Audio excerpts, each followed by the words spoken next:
Nah, di samping itu, ketika kami lagi nebas-nebas itu, ternyata di ranting-ranting pohon itu sudah siap.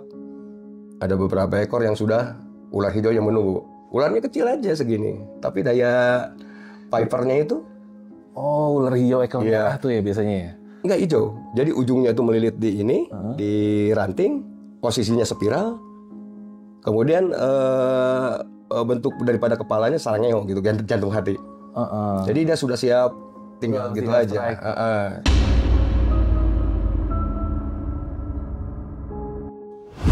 Setelah di situ merinding.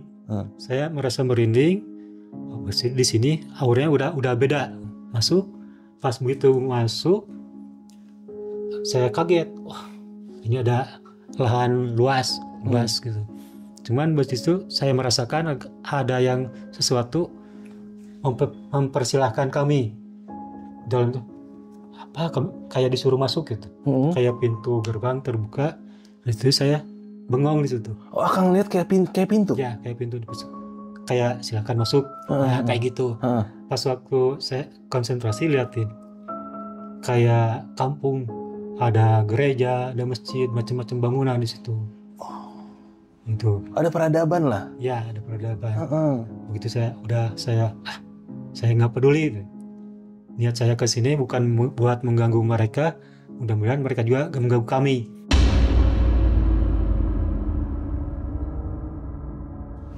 Yang pada awalnya itu saya sendiri kurang mempercayai hal-hal seperti itu. Tapi setelah saya lihat di situ dengan mata kepala sendiri dan saya bertanya kepada diri saya sendiri bahwa itu bukan halusinasi, emang benar itu, saya alhamdulillah 1 jam lagi bisa ngopi bareng sama dia.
Assalamualaikum brother, ketemu lagi di channel Jajah Malam.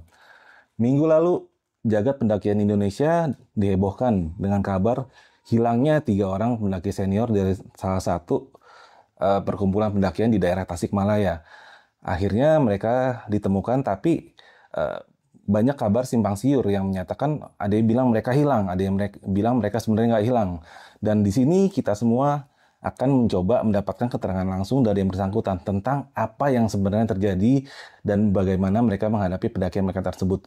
Sampai akhirnya mereka bisa terlambat turun sekitar 10 harian, Kang ya. Terlambatnya. Kalau total bisa jadi seperti itu, tapi hitungannya tidak seperti itu. Tidak. Karena kita itu dinyatakan hilang itu tanggal 22 kalau tidak salah. Pokoknya pencarian tanggal 22. Mulai tanggal 22. Tanggal 22. Oke, nanti akan jelaskan semuanya secara rinci dan detail di saat podcast kita. Oke, langsung saja gue perkenalkan dengan 3 pendaki senior ini. Dimulai dari Kang siapa namanya? Tantan Triana Putra. Saya Tangan. Oke, dipanggil Apem saya. Oh, Kang Apem. Iya. Alhamdulillah. Ini dengan Kang siapa ini? Maman Permana. Kang Maman Permana. Renang. Oke, nah ini wah, Akang siapa namanya? Yudiana. Akang Yudiana. Dan rimbanya tuh Mindo. Wah, ini kita bisa lihat semua ya. Dari tampilannya udah kelihatan senior parah ini bro. Ini dari zaman kita belum lahir, mungkin beliau udah naik gunung nih. Langsung aja Kang, sebenarnya di sini banyak yang bertanya-tanya Kang. Pendakian Akang ini sebenarnya apa sih dulu yang terjadi kemarin itu? Sampai ada dirumorkan hilang dan macam-macam juga.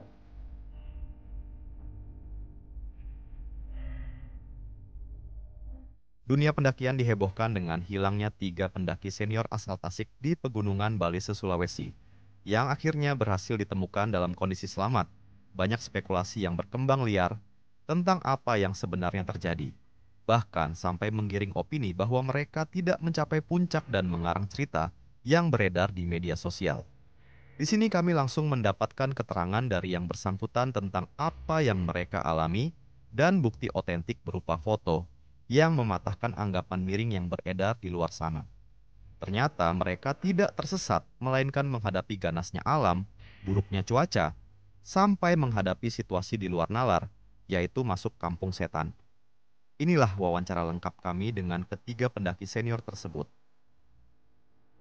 Oke, sebelum saya menceritakan apa yang ditanyakan tadi, intinya kami dari Perhimpunan Pendaki Gunung dan Penjelajah Alam Jeramah Kice Tasikmalaya mempunyai program. Oke. Programnya kemarin direncanakan per 3 tahunan. Pemanasan waktu itu ke Binaya, kemudian tahun sebelumnya itu kita mengadakan kalau misalkan diistilahkan ekspedisi ya, ekspedisi Lumaku, perjalanan 3 gunung. Yang pertama jadi tajuknya pada waktu itu Jeramah Kice Lumaku Salbes Borneo 2023. Lumaku itu sendiri diambil dari kata Sunda. Demikian juga dengan Jaramba. Kalau Jaramba artinya orang yang suka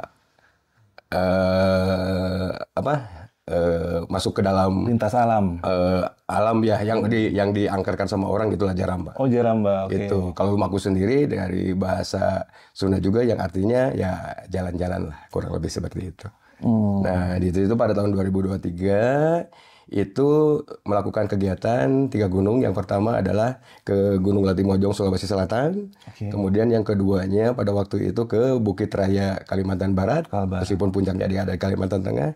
Kemudian yang ketiganya adalah Gunung Mekonga di Sulawesi Tenggara. Kemudian setelah itu tahun 2024 ini kita menggelar Jeramah Kice Ewako Karowe 2024. Itu. Kemudian besoknya rencana lagi 2005 ada Jeramah Kice Kaliser 2025. Jadi 3 tahun itu berkesinambungan. Jadi kalau ada orang yang berpendapat bahwa kami itu tidak terprogram, kemudian asal-asal naik gunung, itu saya mohon maaf gitu kan. Itu sudah kami rencanakan. Jadi udah kami riset, udah kami persiapkan. Intinya udah kami persiapkan juga dalam segala hal, termasuk diantaranya atletnya gitu. Sudah tersusun rapi lah. Tersusun rapi ya, begitu. Nah, khusus untuk acara ke Ewako Karowe ini adalah pada awalnya akan dilaksanakan kemarin itu sekitar Agustusan. Tapi karena timnya ini berbeda profesi dan sebagainya, kemudian direncanakan ke bulan Desember. Akan tetapi rencana ada 4 orang. Akan tetapi karena melihat intensitas hujan, kemudian puncaknya itu sekitar di bulan Desember Januari, kita undur ke bulan November. Karena saya sudah meriset, kalau naik di sana pada musim kemarau, air susah untuk didapatkan. Jadi tetap harus ada transisi hujan di situ sehingga pasokan air ketika kita mendaki tercukupi. Itu. Kemudian kami juga mendaki Gunung Ewako Karowe itu legal. Legal ya? Legal, gitu kan. Jadi dari surat dari organisasi ada, kemudian kami juga ke sana menghubungi daripada ini Kapolsek. Kebetulan kami menggunakan jalur Bantimurung. Apakah di sana belum ada simaksi? Belum ada. Oh, belum ada. Berarti lapornya ke Kapolsek? Belum ada. Belum ada, belum ditangani sama Taman Nasional, belum. Oh, ini benar-benar ke zaman saya waktu muda dulu, gunungnya masih pure gitu kan. Masih perawan ya. Jadi pengelolaannya juga seadanya aja. Jadi masalah perizinan saya serahkan minta ke Kapolsek. Kemudian juga kami sebelum berangkat itu bikin ROP. Di dalam ROP itu sendiri saya cantumkan ada KTP kami, alamat kami, nomor kontak darurat kami. Di situ juga ada manajer ekspedisi juga, teleponnya ada di sana. Kemudian penanggung jawab ketua Jeramah juga ada di sana. Kemudian di situ juga ada jalur-jalurnya. Kemudian juga rencana plan A, plan B-nya kemana aja sudah ada di sana. Kemudian apa yang kami bawa juga sudah ada di sana. Kemudian juga ini perjalanan juga sudah komplit di sana. Termasuk antisipasi seandainya ada dalam keadaan pahit, gampang untuk meng-cross check gitu kan. Dan ini juga sudah diakui sama mereka-mereka yang di sana. Ketika mereka turun, mereka baca ROP, mereka tidak terlalu menjadi beban buat mereka, gitu kan, malah membantu gitu. Nah, di dalam ROPS itu sendiri kami itu rencananya tuh akan melaksanakan kegiatan ini 10 hari. Jadi naik dari Bantimurung, kemudian sampai ke puncak Tolangi, kemudian juga ke puncak Balease, terus ke Bentenu, itu kan. Terus kembali lagi ke Bantimurung, itu kami istilahkan sebagai rencana A, plan E. Nah, apabila misalnya terjadi sesuatu setelah dari Balease, rencananya kita itu mau turun ke Tamboke. Lintas berarti? Jadi lintas. Oke. Meskipun pada kenyataannya kami tidak sempat merealisasikan apa yang kami harapkan. Jadi saya baru ke Tolangi, kemudian karena sudah dihitung kiri kanan, ternyata intinya kami sudah merasakan pasti kalau misalkan ini telat beribut nanti tidak. Itu. Jadi orang tuh naik dari Bantimurung naik ke atas itu kalau normal gitu kan itu kami hitung 6 hari. Ternyata apa yang kami lakukan itu adalah 14 hari. Itu kondisi medannya seperti apa tuh? Kondisi medannya sangat aduhai gitu kan. Karena saya juga sebelum naik itu kan riset untuk gunung ini, ternyata di dalam literasi yang kami baca ada yang mengklaim bahwa pegunungan Karowe, terutama start dari Bantimurung itu adalah lintasan tersulit di Sulawesi. Oke. Juga kenapa kami ke sana, alasannya salah satunya itu. Tantangannya. Tantangannya itu. Yang kedua, ada juga yang mewacanakan bahwa pegunungan lebih tepatnya itu menjadi long trek of Indonesia. Di Indonesia kan sudah ada yang klasifikasiannya Agustin itu Seven Summit of Indonesia. Ini Seven long trek. Jalur terpanjang di Indonesia. Iya, itu ada 7. Gitu. Nah, mungkin kalau 7 itu satu di antara, kalau misalkan dari barat dulu, Desher di Aceh, kemudian Gunung Patah di Bengkulu, kemudian kalau di Jawa jatuhnya ke Argopuro, Pegunungan Iyang. Kemudian ke Kalimantan itu adalah ke Gunung Bukit Raya. Bukit Raya. Itu. Bukit Raya hampir menghabiskan lintasnya di Kalimantan Barat, tapi puncaknya ada di Kalimantan Tengah.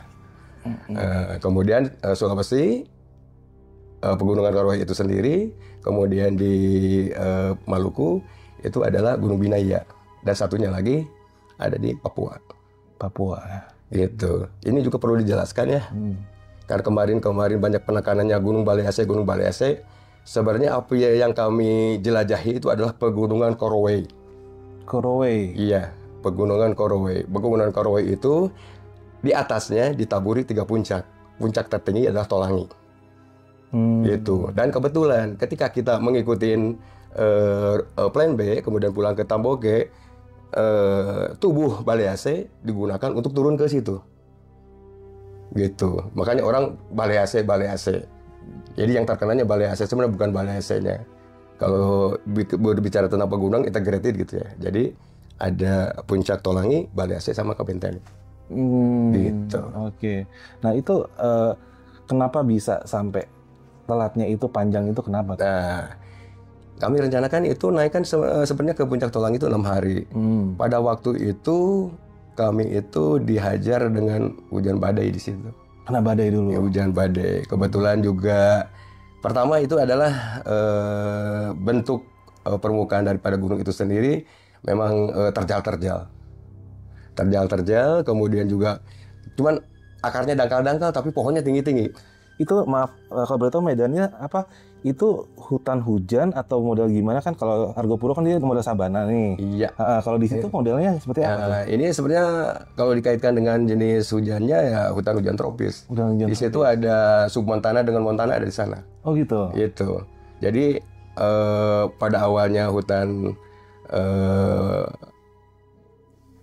kayak hutan adat gitu ya. Kemudian ini transisi dengan hutan yang ada itunya, ada perlu dengan yang duri-duri, baik hutan rotan. Kemudian ke atasnya di ketinggian 1000 hutan submontana, kemudian di atasnya gunung submontana. Baru kelihatannya agak terbuka sabana-sabana tuh di ketinggian sekitar 2800-an. Itu jalurnya sudah kelihatan atau kita ngebuka sendiri atau seperti apa? Nah, kalau jalurnya sebenarnya sih salah satu awal dari pendakian kita itu kita membuat trapeze ya, bikin trapeze jalur di peta, dan kebetulan sebenarnya trapeze-nya di peta sudah ada. Kalau misalkan peta itu awalnya dibikin tahun 30 apa 60, sebenarnya jalur itu sudah ada itu waktu itu. Cuman karena tidak biasa didaki mungkin tertutup lagi dan sebagainya. Demikian juga karena di sana juga gunung tersulit, suka atau tidak suka, dan kelihatannya tidak populer, jarang didaki orang. Artinya tanaman juga cepat tumbuh dan menutupi jalan lagi. Setelah jalannya ketutup, pada waktu itu banyak pohon bertumbangan menutupi jalan yang tadi dianggap kita sudah ada itu. Yang pada akhirnya gitu kan, ini juga sudah saya riset, tidak bisa hanya sekedar ditebas dengan golok tebas, tapi harus menggunakan gergaji. Harus pakai chainsaw. Ya, kalau misalnya lebih baik chainsaw. Kebetulan karena ini tidak menggunakan tenaga baterai, akhirnya gergaji lipat saya. Bawa tapi? Bawa. Itu persiapannya udah bener-bener. Oh iya. Bener-bener matang Kang ya? Iya. Jadi kami datang ke sana itu tidak hanya seperti pada umumnya sekarang. Hayo kawan, angkat ranselmu, kemudian jalan, tidak seperti itu. Tapi kami itu pertama menentukan trapeze-nya, kemudian trapeze-nya juga kurang lebih yang sudah ada. Jadi kalau misalnya kami nanti agak melenceng, kita arahkan lagi ke jalur yang sebenarnya. Cuman konyolnya jalur sebenarnya sudah banyak ditumbuhi tumbuhan, kemudian robohan. Meskipun 3 minggu sebelumnya sudah ada tim lain yang ke sana. Udah rapat lagi? Udah rapat lagi. Gitu. Udah saya menemukan jejak-jejaknya, dan menurut informasi di depan saya itu ada 19 orang yang ngetres ke sana gitu kan. Tapi tetap karena ada kemudian juga robohnya tanaman, robohnya pepohonan itu tidak hanya satu, kadang-kadang ada yang 1, 2, 3 bertumbuh di situ. Nah, di situ. Jadi kenapa lama? Satu di antaranya yang paling vital itu adalah itu. Kita menggergaji. Mohon maaf ya, mungkin kalau misalkan di kota ada yang tanaman rubuh, kita lapor ke BPBD. Kan yang gergaji BPBD. Ya kesannya kita BPBD yang di atas gunung gitu kan. Gitulah, seperti itu. Maaf ya BPBD gitu kan. Ya, karena sendiri saya juga udah cerita-cerita dengan BPBD sana kurang lebih seperti itu gitu kan. Gitu. Nah, ketika menggergaji itu kita juga dihadapkan adanya binatang. Di sana lebah. Lebah sengat. Lebah madu, lebah sengat, dan ditambah dengan lebah tanpa sengat. Kalau istilahnya nasional trigona ya. Istilahnya trigona, kalau di Jawa Barat namanya tewul. Kalau di Kalimantan kelenceng. Kalau di Jawa Timur mungkin kelulut. Nah, di sana namanya merang. Mirip-mirip inilah, mirip lalat hitam. Oh gitu? Iya. Nah, itu mengincar yang becek-becek, terutama mata. Nah, ini juga sudah saya riset. Bahayanya gimana tadi itu? Bahayanya gimana tuh? Ya lumayan, kalau misalkan debu aja nempel di mata, pedihnya kayak apa kalau ini? Gitu kan. Jadi kami juga sudah antisipasi dengan bawa ada yang mengistilahkan binet, ada yang mengistilahkan sparlis, kelambu. Jadi udah topi rimba dikasih lagi tutup itu. Udah persiapan juga? Sudah. Wah keren ini sih bener-bener. Itulah yang bikin viral itu kemarin. Pertama video itu. Rekan kami berdua ini, yang satu kali dia udah kena dehidrasi karena panas di sana, kita belum ketinggian, masih ada angin laut di situ. Panas, dehidrasi, ngegergaji itu, ada lebah, ada itu. Maaf saya potong sedikit. Startnya itu dari berapa mdpl? Kalau tidak salah Bantimurung tuh 100-an ya ada ya? 100. Ini udah di bawah banget. Masih di bawah. Beda dengan di Jawa. Kalau di Jawa kan naik dari udah 1.500 gitu ini. Jadi wajar kalau naik cuma 1 hari. Kalau ini enggak. Dari 100 mdpl. Iya, 100. Paling-paling kalau tidak salah saya di air terjun Bantimurung mungkin sekitar 168 ya terakhir tuh cek di sana tuh. Gitu. Iya. Oke, lanjut yang tadi itu apa? Gimana tuh tadi habis lebah itu? Jadi di situ yang menghambat kami itu tanaman yang baru, kemudian juga tumbuhan yang roboh, adanya lebah, madu, adanya juga trigona. Nah, di samping itu, ketika kami lagi nebas-nebas itu, ternyata di ranting-ranting pohon itu sudah siap. Ada beberapa ekor yang sudah ular hijau yang menunggu. Ularnya kecil aja segini, tapi daya pipernya itu. Oh, ular hijau ekor merah tuh ya biasanya ya? Enggak hijau. Jadi ujungnya itu melilit di ini, di ranting, posisinya spiral. Kemudian bentuk daripada kepalanya sarangnya gitu, jantung hati. Jadi dia sudah siap tinggal gitu aja. Sempat ada dokumentasinya nggak tuh Om? Kebetulan pada waktu itu kan ini kamera saya kan kena apa ya, air gitu kan, blur. Itu. Nah, tapi ini kan sarannya gitu, udah bunuh aja. Saya bilang jangan. Lihat aja besok gimana gitu kan. Nah, baru aja ngomong gitu udah hujan. Otomatis saya tidak bisa melanjutkan perjalanan karena hujannya gede sampai malam terus. Hanya bikin camp di situ. Dan ternyata kami juga ditunggu sama ular setia itu. Paginya masih nongkrong di situ. Setia. Jadi kesimpulan saya tuh ular nongkrong di situ karena memang dia penguasa daerah situ. Mungkin ada anak-anaknya atau gimana yang ditungguin, jagain sama dia. Iya. Biasanya kalau ular seperti itu ya menjaga komunitasnya dia. Gitu. Gitu. Nah baru besok cari alternatif untuk agak berebutan atau bagaimana gitu kan. Menghindari itu. Iya. Gitu. Akhirnya setelah itu kan ini kan salah satu kendalanya tadi pohon yang bertumbangan. Setelah pohon ini dilewati, apa lagi dinamikanya di jalan? Dinamika yang tadinya biasa, kadang-kadang menemukan jalan normal, lu kan senangnya kayak apa gitu. Ternyata di depan tuh gitu lagi. Bonus dikit doang. Jadi kalau misalkan dikaitkan dengan bait-bait lirik lagu ya lagu Sepanjang Jalan Kenangan lah. Gitu. Oke. Gitu. Jadi dapat lagi ini obstacles itu, nanti ini dapat lagi. Dan itu ternyata sampai puncak kurang lebih seperti itu. Modelnya gitu terus. Gitu. Tapi yang paling parah itu di pos 2 sampai pos 3 ya. Itu yang bikin kita ngos-ngosan dan sebagainya, kemudian nyetem berapa kali di situ. Kenapa tuh? Ya itu tadi. Tumbang. Malah ada dalam satu hari itu saya cuma dapat 200 meter. Iya. Wah. Iya, saya luruskannya di mass media yang kemarin saya baca, setiap hari dapat 200 meter, bukan setiap hari, tapi ada. Yang satu hari dapat segitu. Iya. Itu bagaimana frustasinya sih? Iyalah. Wah. Nah itu. Ya itulah seperti itu apa adanya gitu kan ya. Ya alhamdulillah juga saya dapat tandeman mereka di sini. Kebetulan mereka lulusan ini kan Limbar University, jadi tidak terlalu banyak omong, ikut aja. Tidak terlalu banyak omong. Diam tapi jalan ya. Jalan gitu kan.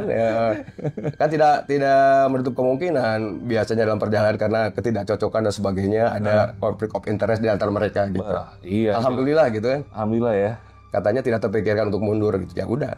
Wah, ini gitu. Dream team. Iya. Terus akhirnya dimulai itu ketemu ular-ular itu di hari keberapa? Keempat kelima lah. Nah selanjutnya hari ke-6 ke-7-nya gimana tuh? Hari selanjutnya kita ngikutin ini aja sesuai dengan trapas kita. Dan kurang lebih masih di jalur yang normal-normal saja yang kita ikutin. Tapi pada waktu itu kan di pos 2, tapi sebelumnya juga kita punya hambatan sebelum pos 1 kita dapat longsoran. Dari beberapa literasi yang ada katanya kita harus mutar kemudian ke kiri atau ke kanan, ada jalan alternatif untuk itu. Tapi karena pada waktu itu kita orientasi Medan, kemudian jalan alternatif juga relatif tertutup juga, jadi kami ngambil kesimpulan kita nikmatin aja manjat yang longsoran itu. Gitu. Makanya kemarin ketika saya cerita kepada mereka yang pernah ke sana, ini bohong dan sebagainya. Masalah bohong atau tidak kan asumsi mereka kan. Betul. Tapi yang jelas kami menikmati itu. Oke, ini setelah itu berarti kan harusnya kan berarti di hari keberapa Bapak sudah balik, tapi kan ternyata dengan kendala-kendala itu. Nah, itu di saat Bapak di atas itu, pihak bawah ini mengasumsikan kalau Bapak ini hilang dimulai di hari berapa? Nah, itu tuh tanggal, kalau tidak salah terakhir kontak saya itu di tanggal 18 ya. Nah, dengan 18 berarti sudah berapa hari naik itu? Udah 10 hari. Sudah 10 hari. 12 hari. 7 kan naik itu yang 7 ya? 7 ke 7 berarti 11 hari. 11-12 hari. Nah, di situ sebelumnya di pos 2 itu saya kontak ke Pak Nasarudin selaku sesepuh di sana. Cuman karena kondisi baterai dan handphonenya itu terus turun persentase daripada powernya, ini saya mencoba mengirit, gitu kan. Nah, di hari ke-8, 9, 10 udah ngobrol-ngobrol sama dia tuh. Wah, di bawah jadi rame nanti pasti begini-begini. Cuman masalah ramenya itu tidak seperti apa yang kami bayangkan. Dikira biasa-biasa aja gitu, tapi rame tapi biasa gitu kan. Baru tahu juga saya di HP tanggal 28, ternyata pas dibuka kok gambar kami lagi, foto kami lagi, cerita kami lagi gitu kan. Ya ampun gitu. Nah, di tanggal 18 saya coba kontak karena kita menggunakan sistem monitoring darat gitu kan. Manajer ekspedisi saya kontak. Nyambung tapi nggak diangkat, mungkin dia lagi di kendaraan apalagi meeting apa gimana saya tidak tahu. Kemudian ketua Jaramah juga saya ini juga nggak tahu. Kemudian saya berhubung cari alternatif karena ini terus-terusan turun si ini tuh powernya itu. Akhirnya kami dapat 2. Yang pertama ada senior kami yang jadi pilot kemudian standby di Sentani, saya kontak ke sana. Nah, sebelumnya kan nanya-nanya kira-kira yang kerja 24 jam siapa? Oh si Akang ini, Kang Rahmat. Saya kontak ke Kang Rahmat. Itu kan izin Cap katanya, estafetkan ini informasi. Oke siap ya, itu kan dicatat sama dia.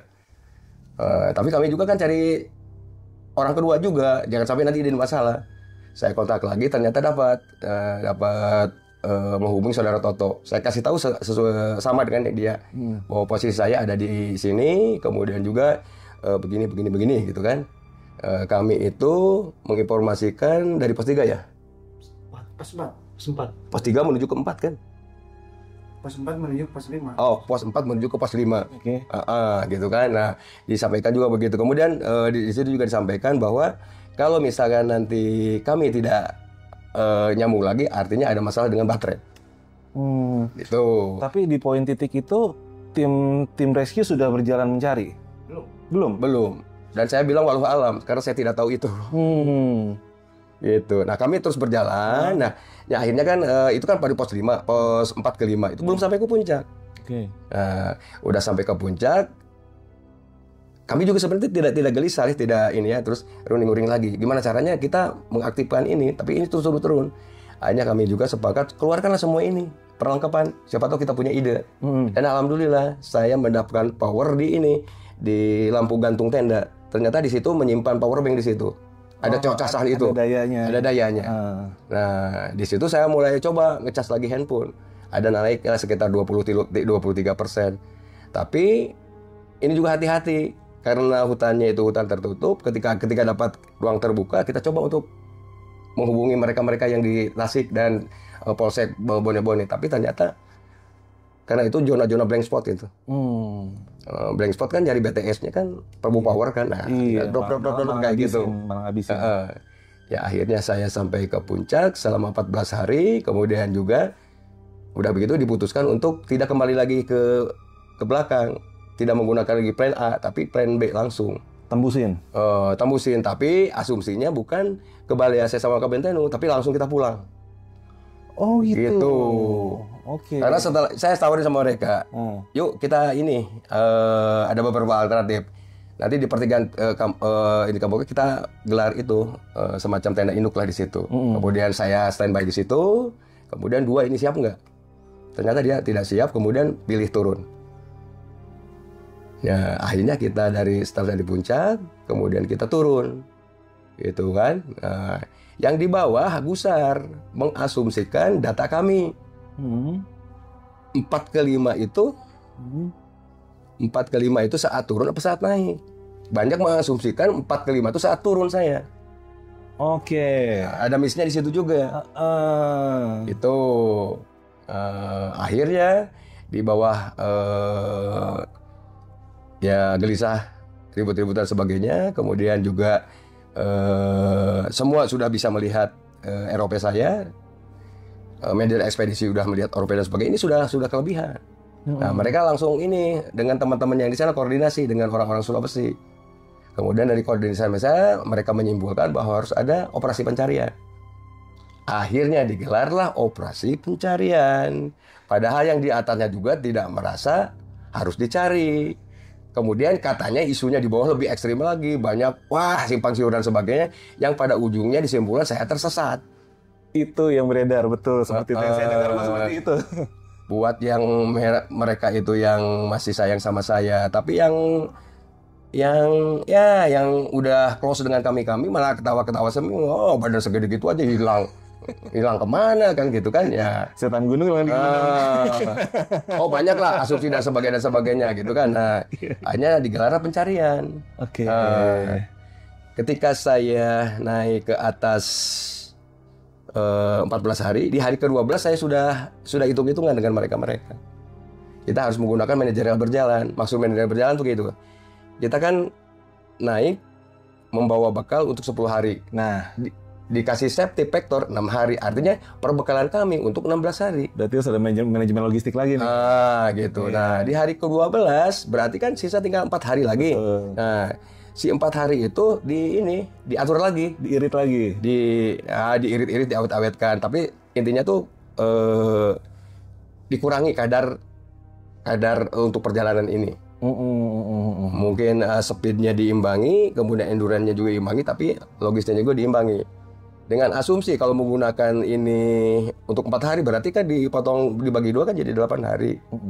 Jadi 8 hari, 2 hari udah sampai ke puncak, berarti tinggal 6 hari lagi. Nah, 6 hari lagi kita cukup untuk kurang lebih ke pos 2. Karena kami sudah hitung-hitungan, survival enaknya di pos 2 ke bawah. Karena di sana itu tumbuh-tumbuhan, ada tumbuhan pakis-pakisan, ada pinang yang layak untuk dimakan dan sudah terbiasa dimakan sama penduduk. Tapi kalau misalkan dari pos 2 ke atas, baik itu jalur Tamboke, jalur ini, itu sudah hutan tadi, submontana sama montana, kebanyakan lumut.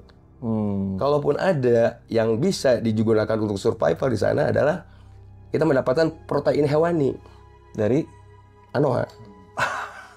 enak itu. Ekstrimnya. Iya. Nah, Masih gitu. ada anoa ya? Banyak. Dari Tamboke sampai ke puncak itu kotoran anoa tuh banyak semua.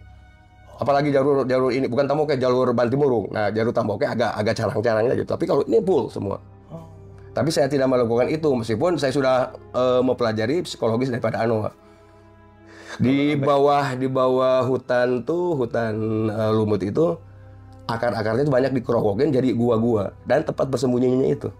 Oke. Anoa itu anoa yang ada di Korowai. Beda lagi dengan anoa yang ada di Mekongga. Karena Mekongga itu batuannya itu gamping, dia banyak gua-gua yang dimanfaatkan untuk Lubang mereka.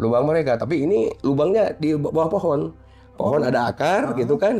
Nah, akarnya itu yang gua-guanya di bawah pohon itu. Oh gitu. Iya. Apa di sana nggak ketemu kayak sumber protein, sumber nabati lah kayak bagonia gitu-gitu nggak ada di sana? Ya sebenarnya ada saja, tapi karena tidak terbiasa, kami bikin manajerial berjalannya itu transisi. Pertama untuk 12 hari untuk 12 harinya itu kita makan yang sudah diprogramkan. Makan kenyang, makan enak.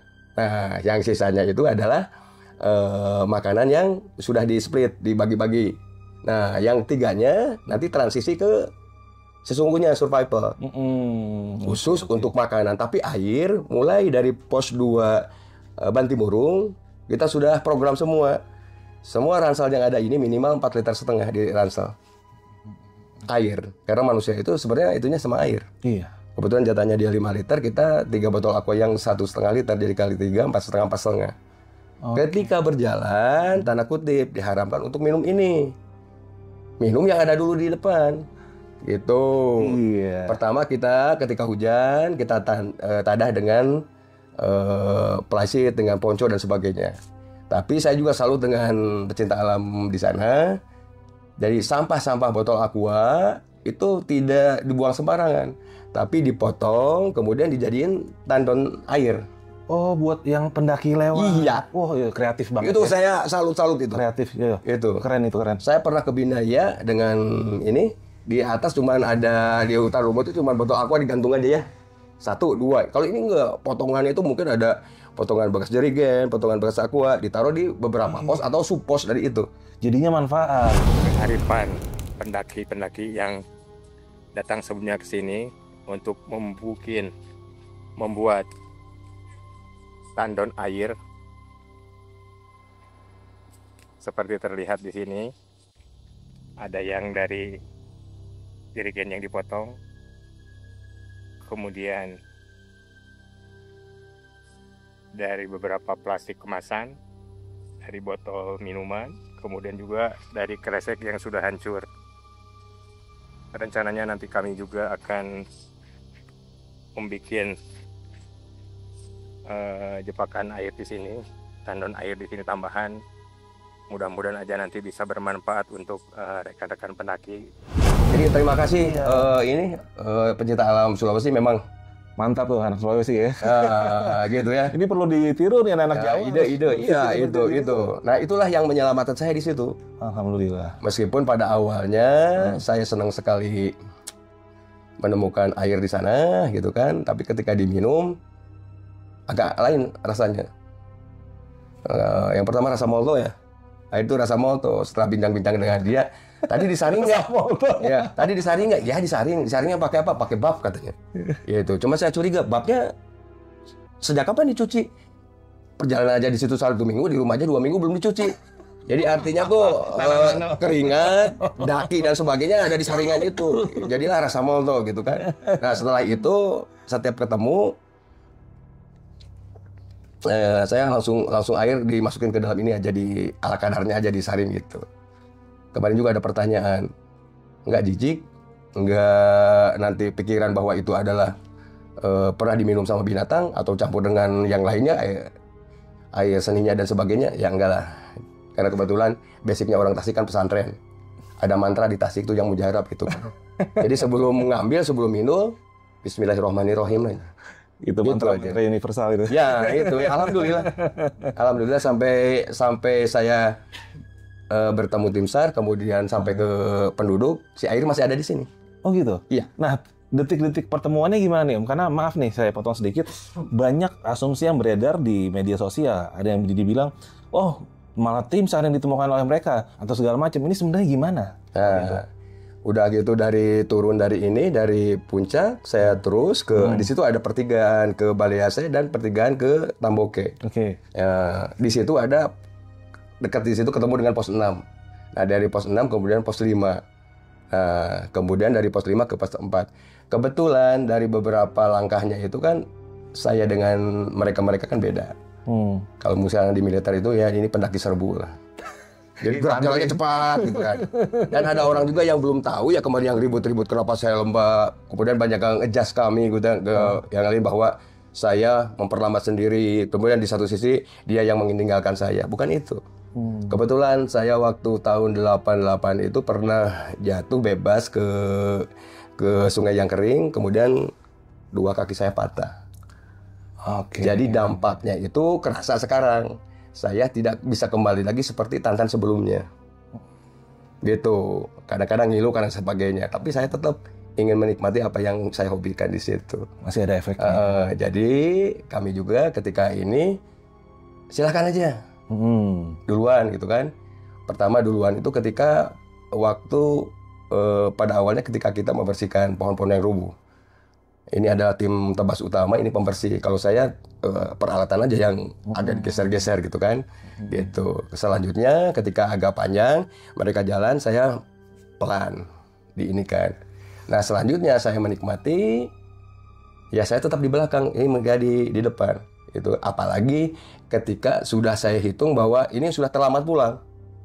Jadi perbedaan jarak kami itu dijadikan strategi untuk menuntaskan perjalanan kami. Ini kan saudara Lenang itu juga sudah ngomong, kita ngikutin Kang Tantan aja, biar kompak turun. Oh saya jangan, asal berangkat, kemudian saya nyusul. Kalau misalkan dengan sistemnya dia, mungkin saya bisa sampai ke bawah 5 hari, tapi dengan cara strategi untuk memisahkan diri, saya bisa 3 hari, lebih cepat 2 hari. Gitu. Jadi berpisah itu tidak hanya jangan diasumsikan, oh lagi berantem ya, lagi musuhan, enggak. Ini salah satu bagian strategi kami untuk segera tuntaskan perjalanan. Banyak yang berpikiran kalau oh yang ini egois atau yang ini banyak spekulasi jadinya. Gitu. Sebenarnya nggak gitu ya. Ini bagian dari strategi. Termasuk ketika turun ke Tamboke ke pos 4. Gitu. Saya udah sama mereka punya komitmen, silakan aja berangkat duluan. Kalau dia misalkan terlalu cepat, nanti saya ada di belakangnya. Yang penting saya sudah punya hitung-hitungan. Kalau misalkan nanti lebih daripada jam 12 kita jalan, saya sarankan sama dia itu, kita perbedaannya sekitar 4 jam. Jam 2 harus pasang tenda. Oke. Iya. Jadi nanti pas jam 2 ditambah 4 jam, berarti jam 6 saya lewat situ. Nggak kemalaman, bisa tidur di situ. Dihitung tepat. Sudah ya. dihitung. Wah, gitu. cakep. Bagus. Jadi tidak hanya meninggalkan begitu saja, tapi memang sudah ada komitmen bahwa kita camp di sini jam segini gitu kan. gitu. Nah, kebetulan ketika turun pada waktu itu ini duluan ke pos 4. Udahlah di pos 4 nanti duluan gitu. Nah, saya berjarak dengan mereka itu sekitar ya kurang lebih tadi 3 jam, 2 jam 3 jam lah gitu. Tapi karena kepotong sama hujan, saya tidak bisa melanjutkan perjalanan. Gitu kan? Oh, gede sekali di situ. Saya tidak tahu dia tuh sudah nyampe apa belum, yang jelas itu. Nah, ketika itu saya bikin bipak. Bipak itu tenda darurat. Ya, saya bikin di sana. Nah, mungkin urusan dia sampai bertemu di pos 4 dengan peradaban baru, ya dia yang bisa cerita. Silakan aja. Lanjutkan, Kang. Ini gimana, Kang? Detik-detik Akang ini ketemu dengan tim SAR ini seperti apa tuh?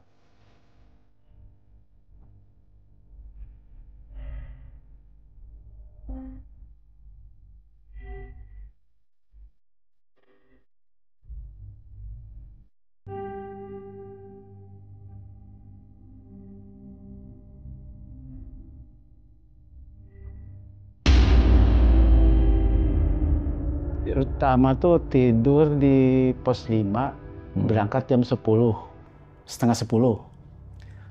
Lalu sampai jam 4 sore, menuju ke pos 4, kita ketemu sama anggota Basarnas. Lalu kita bisa ngopi, bisa kirain tuh pendaki yang mau ke puncak Tolangi. Kirain tuh gitu. Udah hujan-hujan, ada yang baju oranye. Akhirnya kita salaman aja, gitu. Sampai jamnya jam 4 lah. Tim Alfa menemukan pendaki 3 orang dalam keadaan sehat walafiat. Demikian Kati.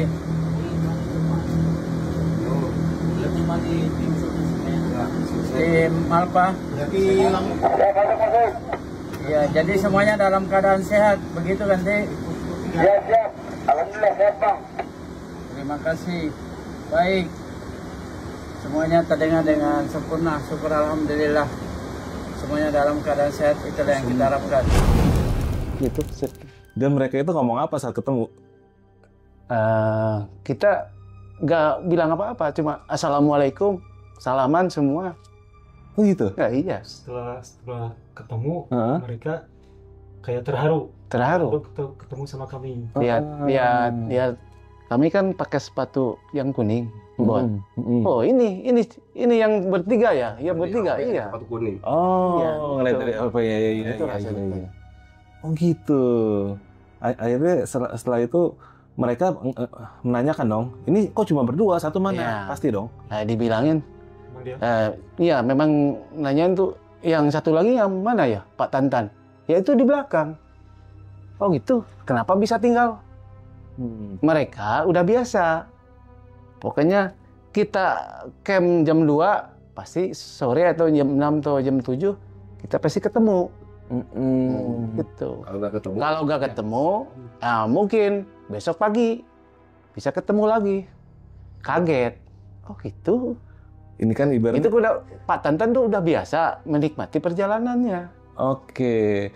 Nah, ini buat mereka yang awam kan berpikir, loh ini kok begini? Ini ada yang ditinggalin. Akhirnya memang asumsi itu jadi liar. Memang gitu. Banyak gitu. Oke, sebenarnya ini memang punya kalian ini bertiga, mungkin abang-abang ini udah biasa, udah masing-masing udah saling ngerti. Oh, si ini biarin aja dia memang begitu, kan gitu ya. Lebih bahasa gaulnya gitu. Bahkan Pak Tantan tuh udah berapa? 4 malam ya? 4 malam. Oh gitu, berarti nggak benar sebelum ke puncak tuh udah mulai gitu. Kalau beritanya satu ditinggal tuh nggak bener ya? Iya. Nah, di sini kan kita bisa klarifikasi nih, karena isu-isu yang beredar ini lumayan liar nih. Ada yang dibilang kan, pertama pendaki ilegal. Satu itu, yang kedua ditemukan temennya ditinggal. Udah gitu ada yang depannya egois. Itu lucu nih. Dengan kita ngobrol gini kan artinya semua bisa diluruskan ya. Iya. Terus kami waktu ketemu sama mereka, kami juga jelaskan yang sebenarnya. Karena mereka terus bertanya terus, mana Pak Tantan? Terus kami bilang, nggak usah disosokkan. Pasti beliau datang. Nggak usah capek-capek, bapak-bapak cari Pak Tantan. Tapi dia bilang tuh, nggak bisa Pak, ini tugas kami kami jemput tuh. Oh, Nah, itu sambil kami disuruhi makan, kami sambil cerita. Selesai makan, dia memutuskan tetap untuk menjemput Pak Tantan. sesuai SOP-nya mereka ya. Nggak salah juga sih. Lalu di situ kan ada 8 orang, 8 orang tim apa itu. Yang pertama nyusul itu 4 orang. Waktu jam 7 ya. Ya, malam, 7 malam. Nah, Dia sisir saya minta izin sampai sama kami. 2 jam. Ya kalau tetap mau dicari silakan aja. Tapi saya bilang percuma aja capek-capek. Tadi juga nama. Iya. Tadi juga nama. Tapi ini tetap Pak, ini tugas kami harus menjemput segera, kata mereka itu. Ya, akhirnya berempat berangkat kurang lebih sekitar 2 jam. Kita mencari Pak Tantan. Setelah 2 jam mereka kembali. Saya juga merasa senang bahwa mereka kembali sambil teriak-teriak, Pak Tantan kembali bergabung. Kita nihil. Pas datang, nggak ada Pak, di mana posisinya? Udah aku jelasin, nggak usah dicari. Nggak usah dicari. Nanti juga ada pagi-pagi. Tuh. Setelah berapa menit istirahat itu hujan deras Pak, hujan deras. Ya, terus. Tapi saya memuji mereka, semangat mereka tuh. Biar hujan mereka gak fokusnya, dia berangkat. Saking dia punya tugas, dia semangat. Nah, begitu datang ganti yang ini, yang 4 lagi sama ketua timnya Pak Rasman itu. Dilanjut, Pak, kami izin, kami mau lanjut pencarian. Silakan. Ya. Nah, itu cari lagi, nihil lagi. Dia langsung ketahuan. Gak ada ya, emang gak ada. Iya, makanya besok aja kita bareng terus. Lalu mereka akhirnya, ya kita istirahat aja. Besok kita lanjutkan pencarian. Iya Pak, siap. Nah, setelah istirahat, keesokan harinya mereka minta dari tim kami berdua itu minta salah satu buat ikut. Oh siap. Ikut nyisir. Kami ikut, ikuti, kan biar tahu posisi sebenarnya Pak Tantan di mana. Memastikan. Mungkin berapa pas pagi berangkat sekitar 1 jam ya. 1,5 jam. Perjalanan menuju Pak Tantan. Alhamdulillah, mungkin bisa menceritakan untuk ketemunya. Pas anggota Basarnas tuh mungkin udah bingung mencari Pak Tantan posisinya di mana. Kita udah menemukan hutan yang landai. Nah, baru kita diteriakin, udah aja Bang, kita teriakin, pasti ada posisi di sini.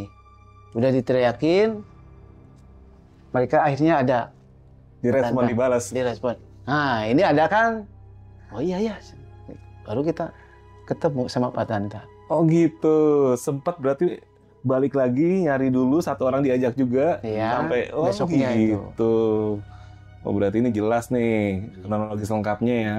Kebetulan kami punya yel khusus kan untuk panggilan itu JB kan singkatan dari Jaramba. Jadi dia itu JB, ya saya balas JB gitu kan. Ya udah, kan.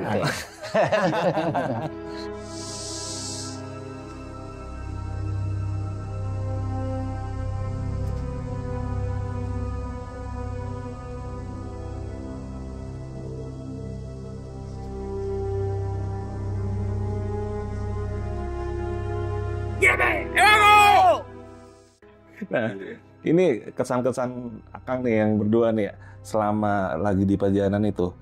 Apa aja nih yang mungkin baik dari segi hewan, baik dari segi yang lain, entah gimana. Sempat nggak ada yang ngerasa kesan-kesan yang menarik di sana tuh apa aja? Kalau sendiri tuh alhamdulillah nggak ada.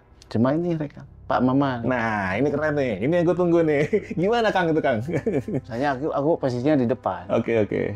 Setelah itu kami memutuskan untuk lanjut perjalanan menuju pos 5, dan kami bikin tanda-tanda yang di batu itu kan. Iya.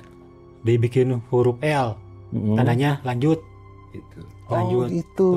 Keren. Sebetulnya kami punya dapat instruksi dari Pak Tantan sebagai ketua tim. Jadi setelah jam 2 itu kalian harus berhenti dan mendirikan camp. Tapi saya lihat waktu di jam belum sesuai target kami berjalan.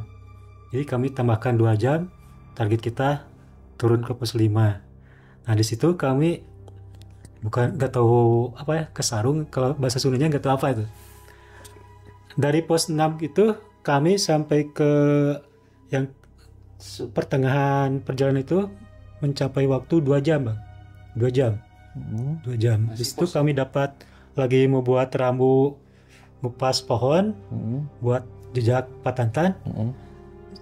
Tiba-tiba ada yang negur. Ada yang negur di situ, Pak. Tegurnya, nah, saya merinding sih. Lihat gak ada orang. Terus saya lihat teman ini dari depan sekitar 10 meter, 20 meter ya? Sekitar 10 meter. Masih ada komunikasi. Oke. Yuk tungguin. Aku lagi bikin rambu. Dia diam. Saya lihat, oh dia diam. Begitu saya nerusin tebasan itu, ada teguran kedua. Tapi suaranya tambah keras kayak membentak gitu. Berarti pas itu kami sadar. Oh berarti gak boleh mungkin saya bikin upas. Terus kami tidak hiraukan. Terus kami mencoba lagi manggil dia. Ternyata udah gak dengar. Udah jauh. Padahal jaraknya udah dekat. Oh, masih dekat. 10 meter. Jadi merasa yang saya rasakan itu merasa ada yang ditutup gitu. Jadi supaya nggak kedengaran, teriakan saya sama dia.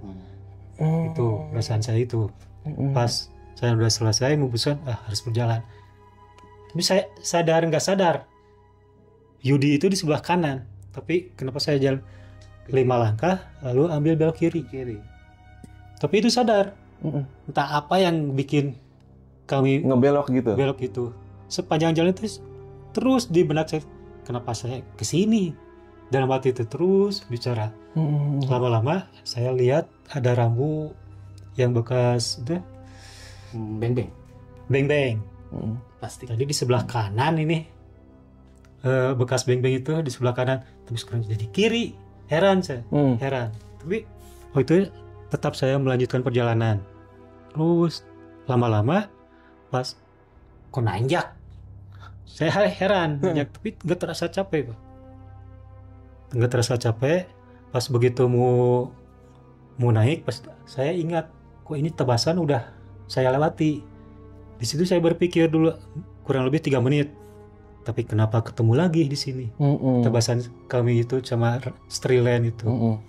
Nah di situ saya lanjutkan melangkah sampai kaki itu lutut terasa mau kena ke dagu. Padahal ini nggak ada gini kayak ditarik gini. Kayak gitu. Begitu habis ditanjakan itu, tiba-tiba pas depan, kok pos 6? Saya kaget. Kok pos 6? Ini pos 6 mana?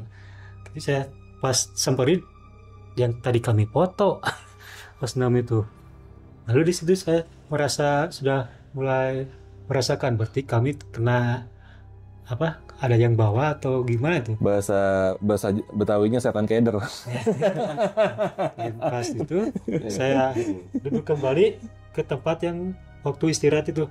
Saya yakin ini yang tadi saya istirahat di situ. Yakin ini pos 6 yang tadi. Nah selama 10 menit kami berusaha menenangkan diri sambil baca istighfar berapa kali itu 10 menit. Sudah 10 menit mungkin saya merasa normal lagi, merasa plong lagi. Nah, setelah dibuka mencoba panggil teriak-teriak Pak Tantan karena merasa ada di belakang. Waktu posisinya di belakang, siapa tahu Pak Tantan ketemu saya di sini. Terus saya punya pikiran tuh, wah kalau gini kami tidur masing-masing satu orang. Saya punya pikiran gitu. Tapi sudah normal, saya balik lagi ke rangsel, duduk lagi, pas minum. Nah di situ saya memutuskan daripada di sini tidur sendiri lebih baik kami ngejar Yudi lagi gitu. Nah saya hitung, pas dicatat itu istirahat 10 menit, dari itu 10 menit waktu bikin rambu-rambu itu. Jalan lagi sampai ke tempat yang semula kami dibelokan itu, lihat jam lagi. Heran saya, 15 menit. Padahal awalnya 2 jam. 2 jam awal. Gitu. 2 jam. Ke pos 6 ke titik yang pertama. Ke tempat. Awalnya 2 jam. 2 jam. Pas kami belok lagi, balik lagi ke pos 4 itu 10 menit. Dari situ kembali ke semula itu 15 menit. Di situ saya bingung. Tadi itu mimpi atau apa ya?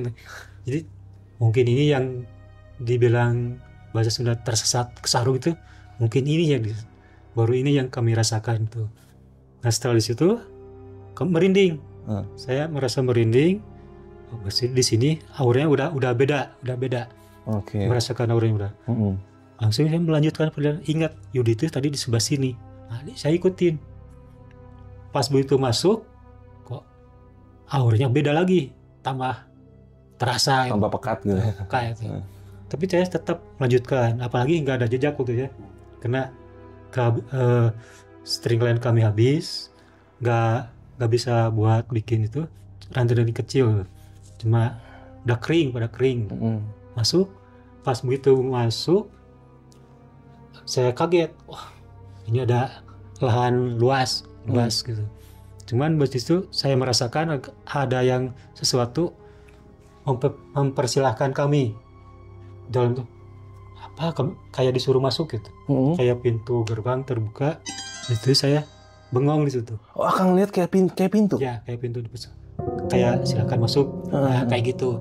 Pas waktu saya konsentrasi liatin kayak kampung, ada gereja, ada masjid, macam-macam bangunan di situ. Itu. Ada peradaban lah. Ya, ada peradaban. Begitu saya nggak peduli. Niat saya ke sini bukan buat mengganggu mereka. Mudah-mudahan mereka juga gak mengganggu kami. Nah, saya mengamati sambil keliling cari jejak Yudi. Pas keliling nggak ada. Balik lagi ke semula. Pas saya lihat ke atas, lihat ada pohon satu ya, di tengah-tengah ada pohon kering, ada kaleng. Nah, itu saya samperin ke tengah-tengah, tulisan Taman Anoa. Di situ saya merasa lega. Oh, berarti ini betul jalur pendaki ke sini. Cuman yang saya khawatirkan itu waktu kayak merasakan dipersilakan itu yang bikin was-wasnya itu. Ya, yang pertama itu pas belot masuk cuma di wilayah itu. Kami memutuskan berteriak manggil Yudi lagi. Saya bilang manggil namanya Windo, bilang. Alhamdulillah dia menyahut. Oh, berarti dekat. Ada. Gak lama saya susurin, alhamdulillah ketemu sama dia. Buat bergabung situ.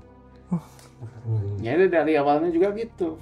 Tapi sebelumnya juga Yudi juga mencari dia. Ini dari sudut pandang Om ya. Kan jaraknya itu 10 meter. Aku di depan. Pas dilihat masih ada. Pas kedua, ketiga nggak ada, itu jadi bingung. Dia takutnya ada apa-apa, sakit atau gimana. Pas kita balik kanan, dikejar, udah dikejar nggak ada. Teriakin nggak menjawab. Kayak ketuk-ketuk gitu. Kayak beda dimensi ya. Sampai suara juga keseret, nggak ada suara, ngeriakin dia terus. Ya akhirnya aku lepas beban, bawa DP, dikejar, gak ada. Itu kan posisinya tuh lereng, pepohonan tuh sedikit lah, pasti kelihatan. Kalau dia jalan, pasti kelihatan. Berapa menit lah, nggak 10 menit, dikejar, nggak ada tetap. Gila. Makanya aku kaget, sempat pikiran biarin berpisah juga, soalnya ini satu jalur. Pasti ketemu lagi nanti malam. Itu ceritanya. Jalur benar ya. Bisa. Tamboknya kan sudah berbeda dengan jalur Bantimurung. Oh gitu. Meskipun ini sudah tidak ada, sudah tinggal. Meskipun banyak jalur Anoa juga kan. Berarti di sana itu predatornya apa ya? Anoa. Nggak ada. Berarti mungkin ular ya? Ular besar mungkin ya? Ular juga nggak ketemu, cuma yang ketemu yang kecil-kecil, yang mematikan aja. Iya. Cuma orangnya aja gitu. Kalau binatang buasnya nggak ada ya. Oh gitu ya? Oh gitu, berarti ini cerita lengkapnya ya. Jadi akhirnya saat turun itu baru tahu semuanya ini kalau ini sudah booming, ya kan? Dan kaget juga ngeliat media sosial ya. Karena jujur aja di saya sendiri menontonnya adalah, oh ini kok bisa ada 3 pendaki senior dari Tasik, kok bisa tersesat gitu. Ini gimana ceritanya, kan menarik nih gitu. Sampai akhirnya dapat ceritanya kan, oh ternyata mereka nggak tersesat, tapi lumayan sisi waktunya 10 harian kan kalau yang saya itu. Ini yang saya pikir saat itu justru oke, ini selamat. Ini gimana manajemen logistiknya nih? Apa mereka survivor? Apa mereka gimana? Kan ini menarik nih, makanya saya kemarin tuh oh berarti di saat udah diperhitungkan nih, oh kita begini, kita udah ngurangin sebelum sampai titik survivor sebenarnya ya. Oke deh. Pada awalnya itu kita tuh lost contact, kemudian miskomunikasi. Yang ketiga, inilah kami telat pulang. Kami telat pulang. Satu lagi, Pan. Waktu kami di pos 5 ya. Pos 5 di pos 5 Tamboke. Kami lagi di dalam tenda istirahat baring-baring. Bahasa Sunda nama lempeng cangkeng kan. Istirahat itu hujan gerimis ya. Di dalam tenda. Dan gerimis. Tapi di lokasi itu basah semua, gak ada yang kering. Tapi waktu itu tiba-tiba ada orang jalan-jalan di atas daun kering. Kresek. Kemudian ada Pak Tantan datang mungkin. Tapi saya hiraukan itu menjelang waktu hampir maghrib. Sebelum maghrib. Hampir maghrib. Nah udah jangan hiraukan aja. Tapi kita jangan sampai ketiduran. Ini sebentar lagi maghrib. Sebentar lagi maghrib. Tapi kayak mata tuh kayak berat itu, merem terus, tapi suaranya tambah jelas. Terus ada kayak banyak orang bolak-balik, kayak orang lewat gitu. Kayak rame. Oke. Mungkin ini orang mau pada ke masjid mungkin. Berangkat ke masjid, kami malah tidur itu. Nah, gitu. Nah, di situ tiba-tiba terlelap kami. Berapa gini ada setengah jam ya datang. Sekitar setengah jam Pak Tantan datang. Lalu kami kaget juga, wah tadi kami ketiduran kayak kesirep kayak gitu, ditahan gak kuat. Tapi tadi siapa yang jalan, tapi kan Pak Tantan baru datang sekarang. Dia niupkan peluitnya itu. Wah ini Pak Tantan datang, tapi yang tadi siapa? Udah biarin aja. Mungkin itu yang lewat aja. Itu yang di posisinya di pos 5 ya. Ada sumber air di situ. Ada sungai kecil di situ. Sekitar 100 meter ke sumber air di pos 5 itu. Berarti emang sempat ngalamin juga ya hal-hal yang memang di luar nalar memang ada ya di sana ya. Posisinya di pos 5. Nah, gimana nih Om nih? Kalau ini kan tadi kejadiannya di pas turun ke Tamboke.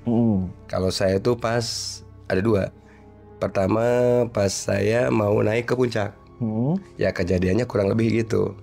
Nanti jam 2 tolong pasang tenda. Gitu kan. Kemudian dia berangkat duluan. Ternyata di situ kan hutan lumut bagus ya. Indah sekali lah pokoknya gitu, saya menikmati sekali. Nah, pas di Temaram sore itu ya sekitar maghriban hujan lagi besar. Nah ketika hujan lagi besar, kemudian saya bawa lampu, saya sorotkan lampu, masih remang-remang gitulah. Hujan masih sedikit, kemudian bulan masih malu-malu untuk keluar masuk sinarnya itu di situ. Nah ketika saya sorot, karena memang janjinya di pos 6, saya sorot di situ, saya persis lihat. Dan bertanya, ini benar apa halusinasi? Saya bilang bukan halusinasi, itu benar. Oh, saya senang sekali. Saya melihat tenda berdiri, di dalamnya ada sinar cahayanya di situ. Oh, saya senang sekali. Saya asumsikan bahwa itu adalah pos 6. Wih, udah dekat lagi. Itu pas sorotan yang kedua, terus sorot lagi yang ketiga, saya tekan lagi. Wah, ini yakin. Kemudian kelihatan di depannya tuh ada yang kehitam-hitaman. Wah, ini lembah. Artinya apa? Saya satu lembah lagi. Prediksi saya 1 jam lagi untuk menuju tenda yang sudah didirikan ini. Gitu. Udah gitu hujan agak tambah deras, saya merayap. Itu udah kesorot yang keempat, tetap itu warna oranye, saya yakin. Kemudian saya merayap, belum 50 langkah, ternyata di depan itu sudah ada tanah datar ukuran 5 meter kali 5 meter kotak. Itu ternyata pos 6 di situ. Itu pos 6 di situ. Nah, pos 6 di situ ada basi botol aqua dan sebagainya. Saya bilang, ini anak-anak di mana sih, kampret, saya bilang gitu kan. Itu kan ninggalin kakek-kakek di belakang gitu kan. Udah gitu tidak komitmennya tidak ini. Dia tidak konsekuen dengan apa yang ini katakan gitu kan itu. Tapi di situ juga ada sandi khusus yang intinya menyatakan lanjut gitu kan.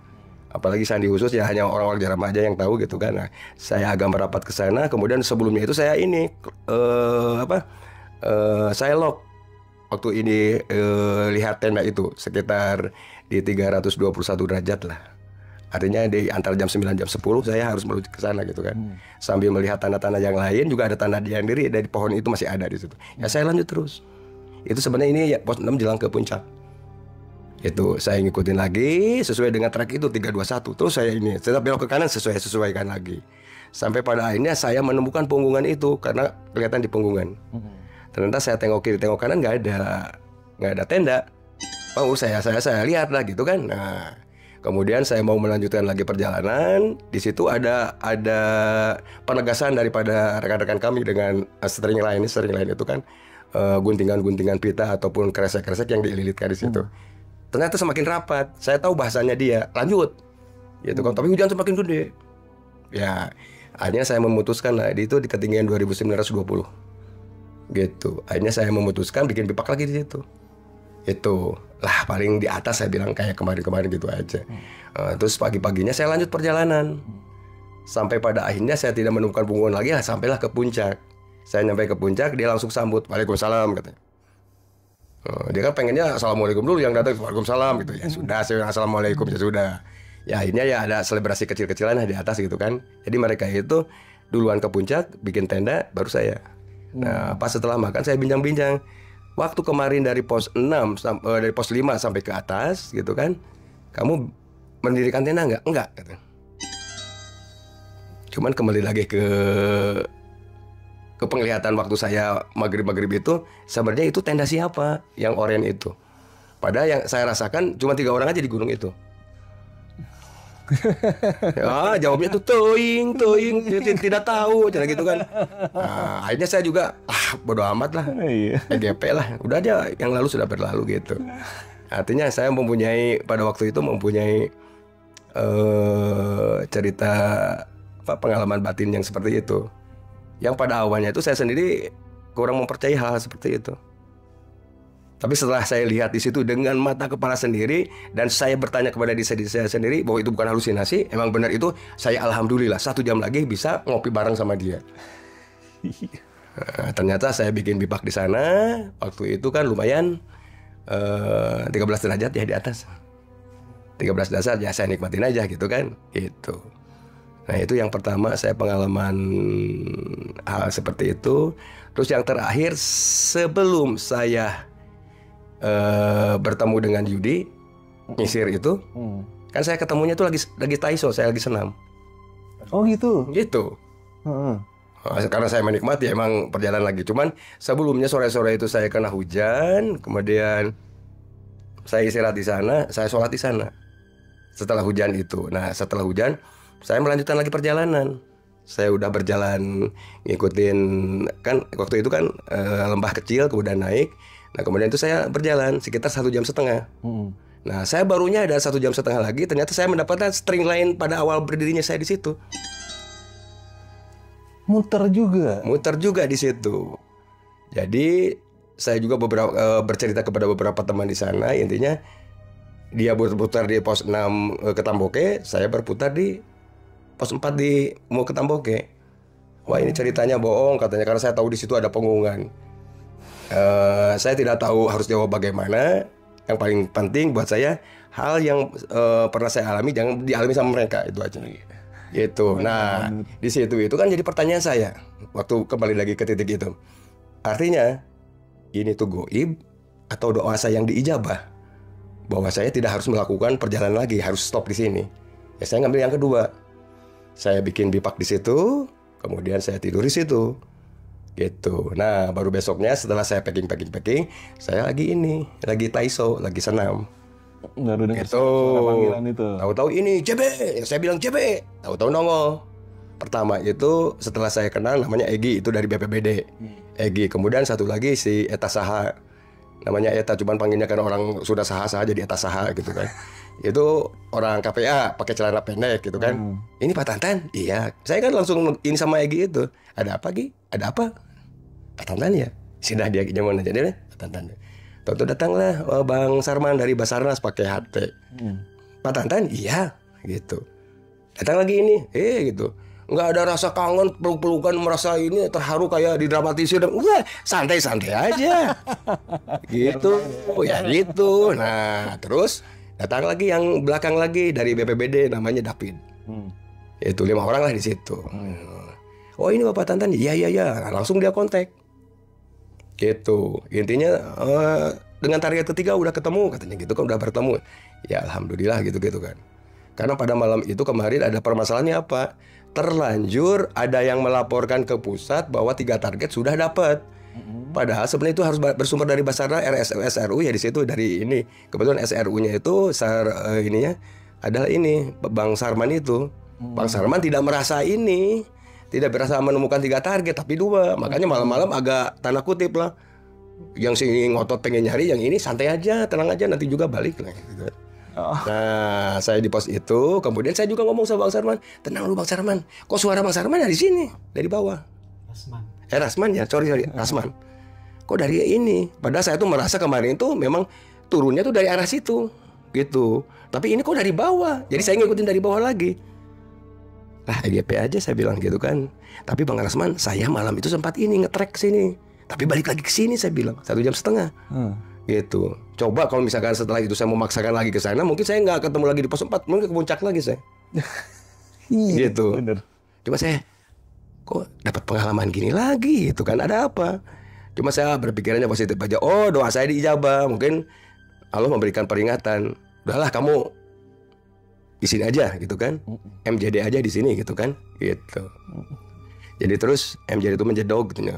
Udah dulu tinggal aja di sini gitu kan. Jadi saya tidak melakukan perjalanan lagi. Nah baru ketika pagi-pagi terang, saya berpikiran pres. Nah saya baru orientasi medan lagi. Gitu. Jadi boleh ditanya sama Bang Rasman. Bang Rasman ini sebentar dulu, jangan ngajak dulu saya turun ke bawah. Saya ceritanya gini loh. Dia juga kadang-kadang bingung ya, ini apa gimana gitu. Ya inilah bincang-bincang dengan dia. Kemudian saya turun bareng-bareng dengan tim yang 5 ini, turun ke bawah, bergabung dengan tim 5 lagi yang nunggu di pos 4. Saya santai aja, pas ketemu aja, Bang Tantan iya gitu kan. Ada kartu gapleh nggak gitu. Dia bingung gitu kan, yang di sana itu. Ini yang dicari kok. Nah itu kan. Nah gitu, memang seperti itu. Ya kebetulan juga dulu kami juga sebenarnya dulu tim SAR. Oh, gitu kan ya, kebetulan salah satu trik untuk masuk ke dalam dunia SAR itu gimana caranya jangan membuat panik siapapun juga di situ. Kemudian juga ada doktrin khusus di kami supaya terutama ada sikap jaramah di situ, humoris bila mana diperlukan. Jadi salah satu trik kami untuk menaklukkan diri kita sendiri pribadi ya diantaranya adalah pertama jangan panik. Ya, kemudian juga kita introspeksi gitu kan, dan yang selanjutnya diantaranya kita kembalikan lagi ke Allah. Kemudian berikutnya kita nggak usah tegang-tegang serius tapi santai lah. Diantaranya menyisipkan humor itu. Ya akhirnya ketika kami sudah pada kenal semua dengan tim utama mereka gitu kan, akhirnya mereka baru sadar gitu kan. Bingung saya tuh dengan Pak Tantan tuh katanya. Gitu. Mungkin di sini juga perlu ditegaskan ya. Jadi pas penyisiran itu ada 2 tim, ada tim Alpha, tim Bravo. Oh gitu. Tim Alpha berangkat dari Tamboke, tim Bravo berangkat dari Bantimurung. Tapi ketika sudah dinyatakan bertemu dengan target, yang Bravo turun dan saya tidak tahu mau membubarkan diri atau gimana ya, pokoknya sudah tidak ada lagi gitu kan. Tapi ketika kumpul di balai desa di Tamboke, beberapa orang-orang mereka bergabung juga dengan kami di situ. Oke. Gitu. Nah ini berarti ini adalah cerita lengkapnya ya, versi lengkapnya ya. Nah ini dari Bapak masing-masing nih, dari kisah yang Bapak ini alamin, pesan buat para penonton yang kebetulan kebanyakan pendaki-pendaki pemula ini apa aja sih Pak? Masing-masing nanti kita kasih kesempatan. Ya sekarang itu untuk urusan pendaki ya, kalau kita baca artikel-artikel di media sosial banyak ditulis oleh senior-senior dari Kang Bongkeng, Jan Letsi mungkin di situ ada semacam pergeseran itu. Terutama sekarang itu kebanyakan mereka tuh instan naik gunung kemudian dipoto pulang lagi. Pendaki Instagram. Intinya asal dia punya duit berangkat. Padahal untuk pendakian kan harus berbasis bila mana perlu berbasis semi militer di situ. Artinya apa? Ketika kita menemukan permasalahan, masalahnya tuh ada di dalam ransel kita solusinya. Benar. Itu. Benar. Dan mereka itu ya saya harapkan buat pendaki-pendaki pemula ya banyak belajar, kemudian kalau bisa bergabung dengan pendaki-pendaki yang memang punya ilmu, kemudian langsung belajar di lapangan gitu. Itu yang pertama. Yang keduanya, khusus untuk pendakian ke Bantimurung, saya tidak merekomendasi pendaki pemula untuk naik ke sana. Gitu. Itu untuk yang expert itu. Ya gitu kan gitu. Karena tadi saya bilang udah masuk 7 Long Trek of Indonesia, artinya treknya panjang. Gitu. Dan kalau misalkan bergabung dengan yang lainnya, ya siapkan sepenuhnya. Tidak hanya sekedar makan ala kadarnya, tapi persiapan yang benar-benar komplit lah, gitu kan. Sehingga kalau nanti ketiban apesnya terjadi sesuatu, kemudian kita terlepas dari rombongan dan sebagainya, kita sudah siap menghadapinya sendiri. Betul. Gitu. Jadi kurang lebihnya seperti itu dari saya, mungkin dari. Oke. Mungkin pesan dari kami singkat aja Bang. Yang pertama buat pemula, utamakan mental. Yang paling utama itu mental. Yang kedua itu fisik. Meskipun fisik kuat tapi mentalnya kurang, itu beresiko juga. Benar. Jadi yang saya sarankan ya itulah mental yang utama.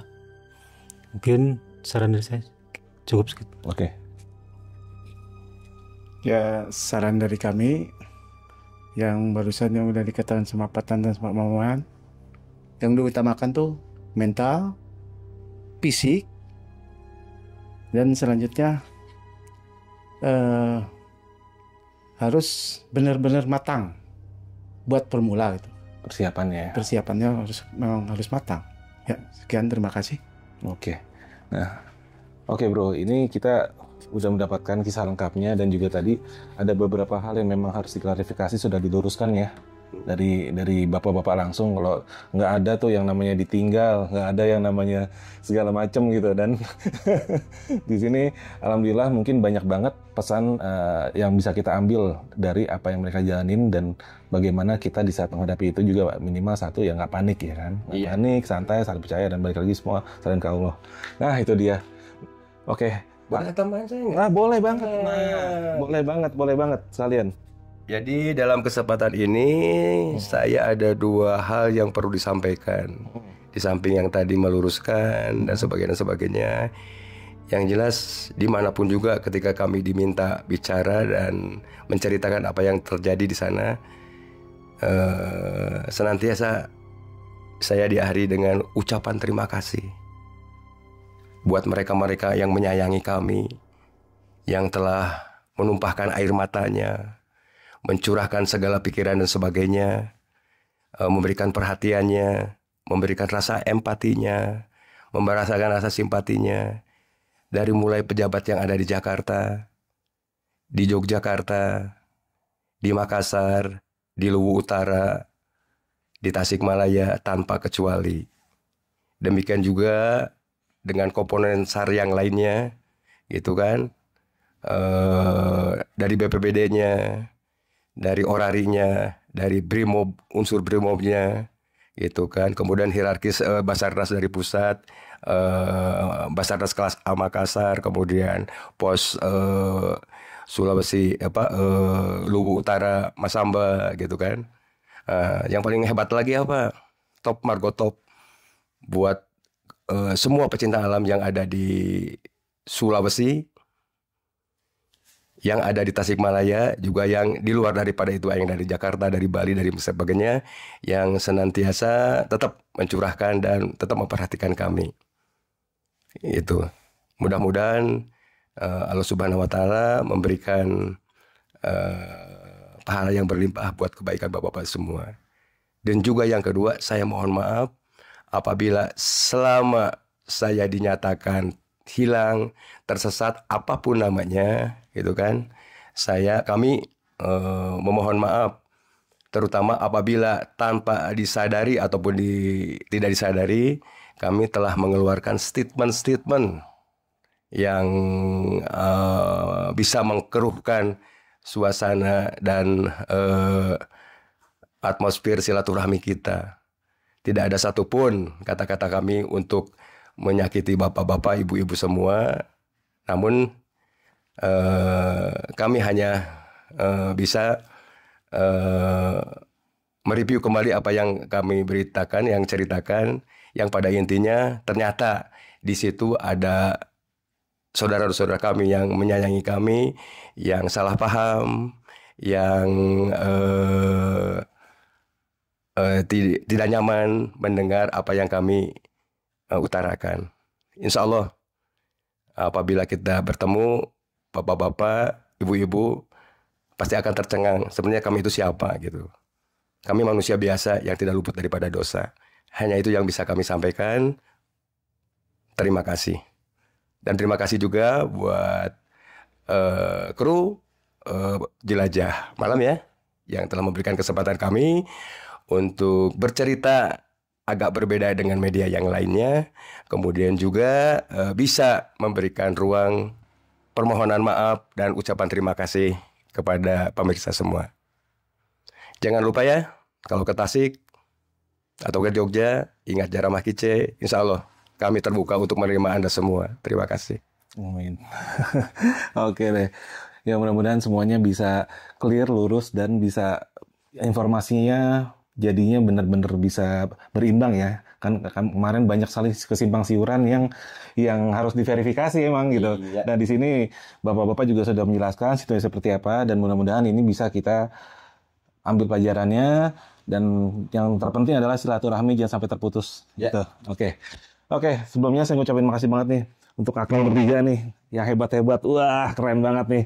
Ini benar-benar pendaki senior bro, mantap bro.